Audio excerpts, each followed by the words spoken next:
Croeso I Mynydd Parys. Welcome to Mynydd Parys. My name's Neil Summers and this is Ron Clays, and we're members of Parys Underground Group. My name is Brian Hope. I was brought up in MacLeod during the war, and this was a place where we all played.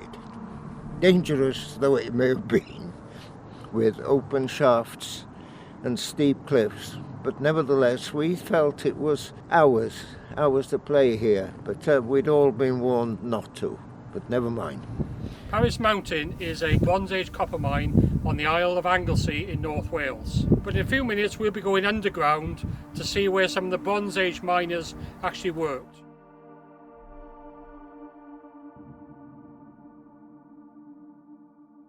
And I remember going down, and the last rung but one on the first stage going down broke under my weight, and I was a lightweight. So I thought, hey, no more. We're not going to go down any further. It was about the 80s, wasn't it? A young lad fell down one of the shafts and was killed. So the council decided to block all the shafts off, including this footway, and they poured loads of concrete into shuttering. The shuttering gave way. They didn't know it to give way, and all the concrete come down the steps.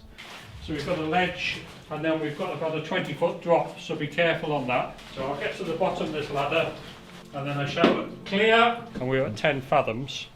And it's called fathoms because when the mine started to go underground, they brought a lot of Cornish people in because they were Cornish miners that did the deep mining rather than the surface mining.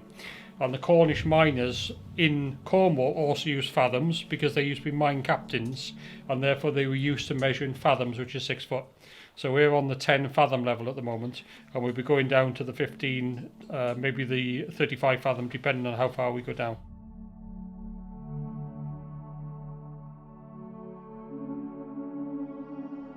You may have seen, we've come across the passageway, and then in this area they would have found a body of ore, and they've worked out this particular area to get the ore out. Not only above us, but also below us, you see there. So they've gone down as well. So when they were working the ore, they would take this ore from the underground, take it to the surface, and then on the surface they had ladies called copper ladies. Copper laddies, as they say locally. Now these were the ones who used to break up the ore. The ore used to come up in quite large chunks, and they used to break them up. And all the good stuff they throw one side, and the lighter stuff away on the other side. And their job was to break the ore down, to concentrate the ore into pieces that mainly had picenite in it or just the copper. And that was about 2% of what they took out of the surface. As many as 80 women working there on anvils, hammering away and singing, and or even reciting poetry. You can see what conditions they were working in here. Little passages, small caverns like this. This is a typical cavern of what the miners would have worked. But we've got nice bright lights, modern lights. The miners of the day were using candles. But imagine working in here just by candlelight. They would have had candle boys holding candles for them. If you were a poor family living in MacLeod, say you were a 12-year-old and you look 15, get up to that mountain, earn some money. The mine company's going to turn a blind eye. All right, maybe after the 1800s, maybe you get towards 1850s, somewhere around there, the laws were being brought in. The kids couldn't work underground. But if you think 1768, you look at any old pictures from about 1768, Victorian time, they had kids working down the coal mines everywhere. They'd have had kids working down here. They're definitely working on the surface from the age of 8. So we're just in this passageway now. You notice these drill holes. There's one that's running there, there's another one that's running there, and there's another one that's running there. And these are the holes that they will have drilled to actually make this passageway. So the way they do that is that they have a man holding a chisel and a man with a big lump hammer, and holds the chisel, turns the chisel, hits with a hammer. Turn, bang, trying to cut through this rock. Now imagine how hard it is to do that, because we've got modern battery operated tungsten tip drills, and it takes us a long time to drill small holes in this. mine. You imagine how long it takes to drill an inch diameter hole, probably 9 inches, that one, 12 inches. They then put a little bit of black powder in the bottom of the hole. They then refill the hole with straw or mud, and they have a straw fuse, which they then light, goes down the hole, explodes the black powder, and then that exposes a piece of rock that they can come into. Lots of people got killed with the black powder blasting that they were doing down here. The miners were notorious for putting small fuses in and then light the fuse and then run to a place where they could dive into to actually get away from the blast. But some of them didn't get the timing right.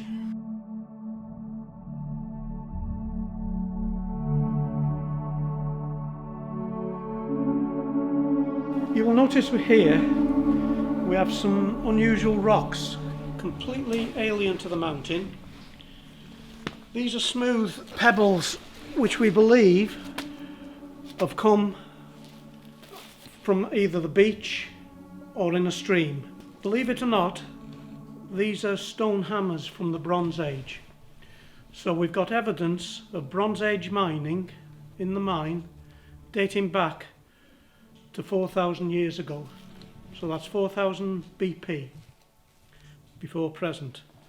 But how did they know where the copper was? Down in the cavern here we've got big lumps of peat. It could have been possible that they'd been burning peat and the copper oozed out. Or it could be that the copper was just visible on the surface. It amazes me, how did they find the copper in the first place? Was it visible on the surface? Or was it just by chance? They worked their way down. Now, they were working with just these things for breaking up the rock, but how did they manage to make this big hole to start with? And they would do that with a thing called fire setting.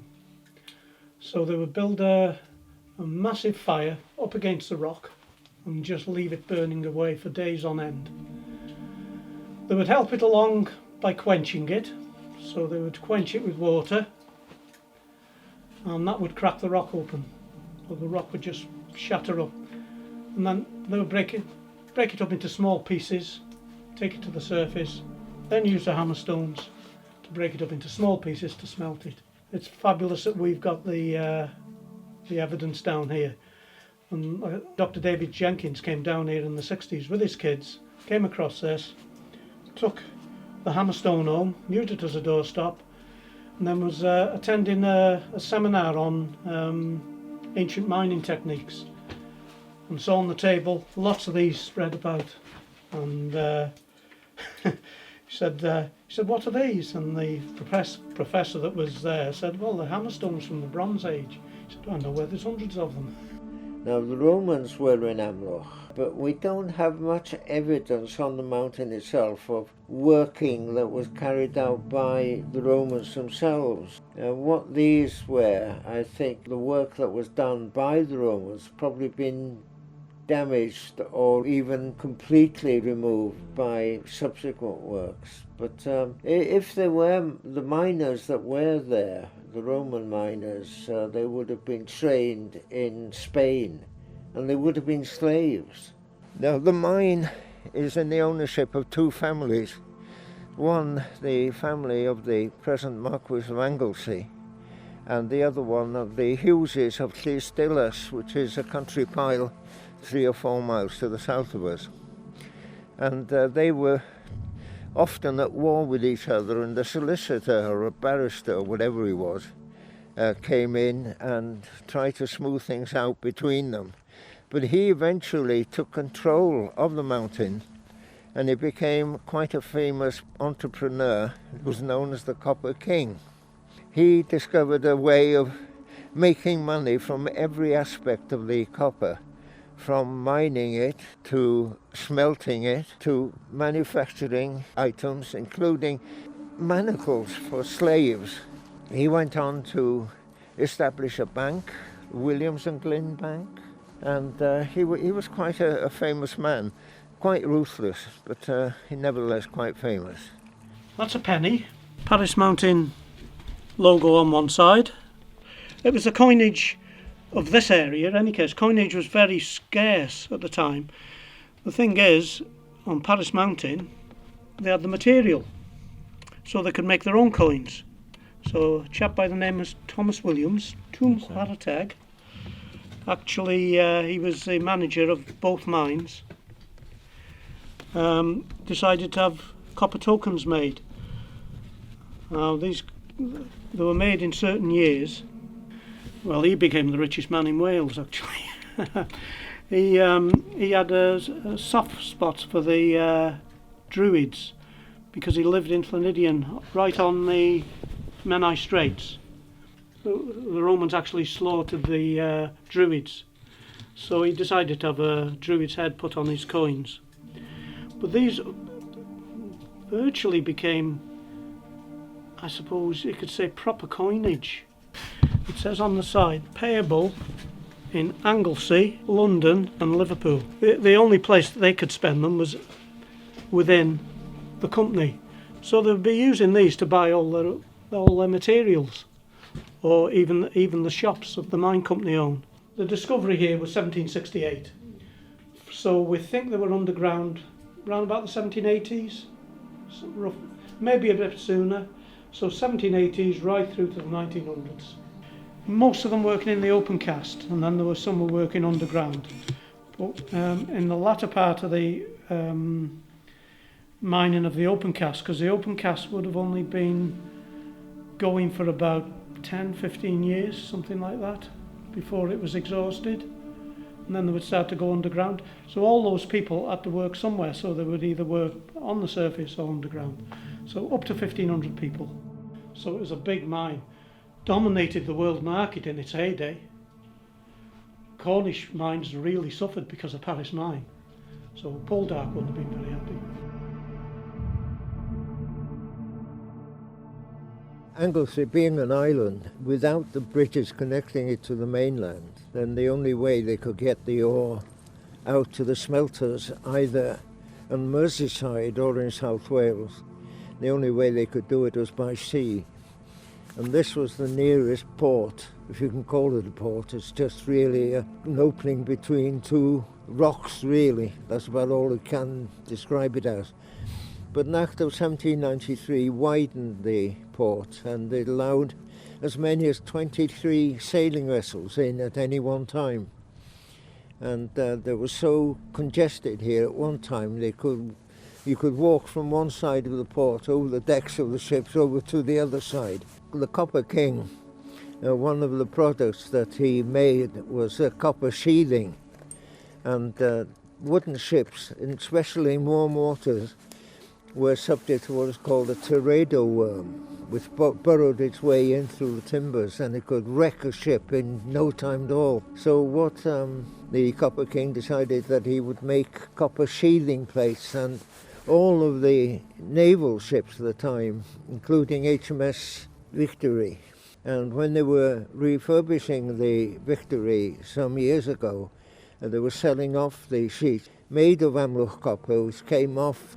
As the trade in ore between Amlwch and South Wales and Merseyside grew, so also there was need to improve the facilities at the port. And there was an Act of 1793 which allowed for that. So before that, all the commerce was on the western side.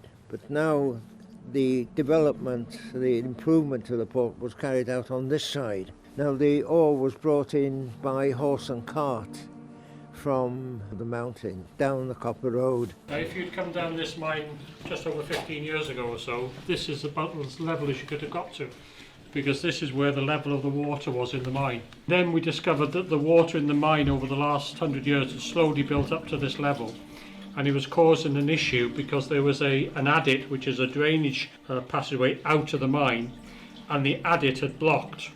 So working with the Environment Agency, it was decided that we try and pump out all the water that's in the mine so that we could see the state of the concrete dam. So over a number of months they pumped the water out from this side of the dam, and were able to eventually get to the dam, destroy the dam, so now any water that runs into the mine naturally goes out through that drainage adit. But as the water slowly went down over the next couple of months, more and more parts of the mine started to become available. So, for example, this shaft, we had no idea that this shaft was actually here. But now we'd be able to get down to the 35 fathom and eventually down to the 45 fathom level, which was fully flooded when we first came into the mine. Coming into the blue crystal chamber, and as you go in you notice the whole of the wall is covered in this blue crystalline material. It's an iron copper sulfate, very much like the copper sulfate you had in school. And what's happened here is that when we first came into the mine, after the dewatering, there was none of this blue crystal on the wall. But as the water has then seeped through the rocks, it's caused this crystal to form on the surface of the rock. And you can see this lovely blue crystalline copper sulfate type material. Now, like copper sulfate in the school, this actually picks up water, something called deliquescent, and it'll pick up the water and slowly turn from this bright blue colour into a whitish green colour. If you come down this mine in another year or two, you won't be able to see this blue colour, so it's lucky that you've come down today to be able to see this. So in recent times, they've discovered copper in the shaft, in the new shaft up on the north side of the mountain, and they've discovered copper, but not in sufficient quantities or purity to make it a going concern. So that's the situation at the moment. The mountain is idle, but there are other aspects such as gold and silver which might get it working again someday.